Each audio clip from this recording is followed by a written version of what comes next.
parce que ta saison, elle peut être perdue aujourd'hui. Si Courtois, il est pas là, et que devant, ça fait les zigotos comme ça. Et en premier, le zigoto. Mon gars.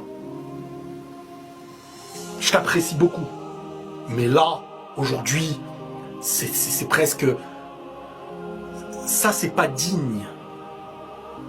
C'est trop visible. Que tu veuilles chercher ton record, c'est normal. Hein, mais dans le jeu, pas au péril d'un collectif et d'une équipe.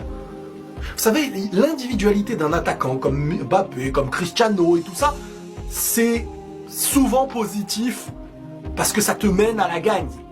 Mais il y a l'individualité, il y a l'individualisme d'un attaquant qui te fait gagner et l'individualisme qui peut te faire perdre. Cet individualisme aujourd'hui, je précise bien aujourd'hui parce que certains vont vouloir utiliser mes propos machin, moi je vous parle au jour le jour, sauf quand je le précise. Cet individualisme aujourd'hui peut te coûter la saison et ça demande des excuses pour moi. Ouais, je vais aussi loin. Faut l'admettre, au moins. Pour moi, faut l'admettre, ce truc-là. C'est pas bon, sinon ça passe mal. Sinon, pour moi, ça passe mal. Merci Courtois. Merci Courtois pour ce match. T'as empêché le Real de perdre sa Liga sur un match, aujourd'hui. Sans Thibaut Courtois, aujourd'hui on est mort. Malgré la victoire, je pense qu'aujourd'hui encore une fois on a vu nos réels problèmes. Vu le nombre d'occasions qu'a obtenu Séville dans ce match-là, surtout en deuxième mi-temps. Heureusement que Thibaut Courtois était là. Défensivement, dès le début du match, on était à la ramasse, surtout d'Inusen. Il perdait des ballons, Séville exploitait facilement notre dos. En 2-3 passes, il était déjà dans notre surface. Heureusement que Jude Bellingham est venu tout calmer avec ce but de la tête, magnifique but en plus de ça. À ses côtés aujourd'hui encore une fois, on a eu un Arda pas terrible. À l'image de cette action du Real Madrid où le gars a le ballon dans les pieds. À ce moment-là, deux options s'offrent à lui, faire la passe à Kylian Mbappé qui est excentré sur le côté droit, ou soit faire la passe à Rodrigo qui est tout seul à sa gauche. Devinez à qui il fait la passe? Kylian Mbappé. Et pendant ce temps sur le côté gauche, on avait aussi un autre fantôme, Vinicius. Ah oui, le gars aujourd'hui n'a servi à rien du tout. Et comme d'habitude, la circulation du ballon était très lente du côté du Real Madrid. En première mi-temps, je voyais de très belles choses, on essayait de presser par moments. Et en deuxième mi-temps, c'est un peu plus calmé, j'ai pas compris pourquoi. Et pendant la deuxième mi-temps, il y a Séville qui prend un carton rouge. Et par la suite, on a Rodrigo qui obtient un penalty pour Kylian Mbappé, lui qui voulait coûte au coup de marquer aujourd'hui, ça se voyait. Il voulait que marquer, quitte à être égoïste. Avec certaines actions, vraiment, les choix étaient catastrophiques. Il y a même une action où je me rappelle, il aurait pu faire la passe à Vinicius qui était bien placé. Le gars, il a laissé le tirer. Il a donné son gardien. Finalement, comme un symbole, il obtient son penalty pour battre le record de Cristiano Ronaldo. Et il le transforme, 2-0 pour le Real Madrid. Finalement, l'année se termine sur un penalty, les gars. Voilà. La victoire est là, c'est le plus important. Pas cette fois, Vini. Pas cette fois, tu m'auras pas par les sentiments.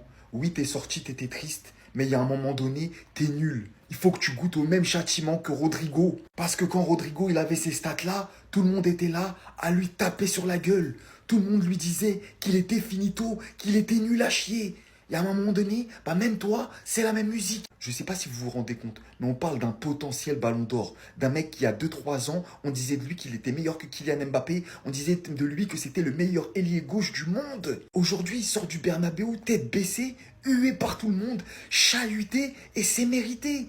Il y a un moment donné, faut que tu arrêtes de nous attendrir. C'est bien de bouder, c'est bien de faire le mec triste, c'est bien d'engueuler le coach, mais faut jouer au football. C'est quand qu'on va retrouver le Vinicius concentré, c'est quand qu'on va retrouver le Vinicius qui provoque, qui va dribbler, qui percute, qui marque des buts, qui est décisif. Parce que des excuses, on t'en a trouvé plein. Mais il y a un moment donné, peu importe le contexte, t'es nul au football en ce moment. Réveille-toi, on n'en peut plus. Va vite falloir changer. Les deux seuls, réellement respectables. Aujourd'hui, je sais que l'équipe était principalement préoccupée par le record que Mbappé voulait battre, celui de Ronaldo. À en oublier carrément le principal objectif, de gagner le match, de gagner les 3 points, reprendre de l'avance sur le championnat. Mais à un tel point, les gars, quand le Real Madrid n'est pas assuré de gagner, quand on se prend 1000 tirs, où fort heureusement Thibaut Courtois arrive à répondre comme d'habitude, des occasions de marquer de fou, mais on n'est pas au bon endroit. Alors que si le Real Madrid domine le match, prend confiance, on a toutes les armes nécessaires pour que Mbappé glisse ses buts tout seul. Fort heureusement sont sortis du lot aujourd'hui Bellingham, qui nous sort vraiment une tête de fou, et heureusement qu'on marque enfin ce coup de pied arrêté sur un excellent centre de Rodrigo. Rodrigo qui depuis City aussi est tout simplement incroyable. Il a créé la majorité des occasions dangereuses durant la première et la deuxième période. Et de toute façon, on n'en est jamais venu à douter de leur collectif. Mais là, aujourd'hui, heureusement que cette année est terminée et que Mbappé n'a pas d'autre record en tête. Maintenant, ce collectif, va falloir l'améliorer, le mettre en place pour de bon avec votre numéro 9. On veut enfin avoir du jeu, le vrai jeu du Real Madrid, parce qu'on va actuellement. Parce que là, on est plus de ci qu'autre chose. On en a marre en fait, les matchs sont répétitifs. c'est pas ce qu'on veut. Alors là, dites-moi que c'est une blague. Parce que là, en fait, ça commence à devenir ridicule. Depuis quelques jours, certains médias se sont mis d'accord pour rabaisser Cristiano Ronaldo en faveur du général Mobutu. Comme vous le savez, les amis, aujourd'hui, Kylian Mbappé pourrait battre le record de buts de Cristiano Ronaldo sur une année civile avec le Real Madrid. Kylian est à 58 et Cristiano à 59. Et d'ailleurs, lorsqu'on voit la liste des buteurs du Real Madrid en 2025, on constate que Kylian Mbappé a le total de buts marqués par tous les joueurs du Real Madrid. C'est-à-dire qu'à partir de Vinicius jusqu'à Federico Valverde, lorsqu'on fait la somme, ça fait 58 pile poil, comme par hasard.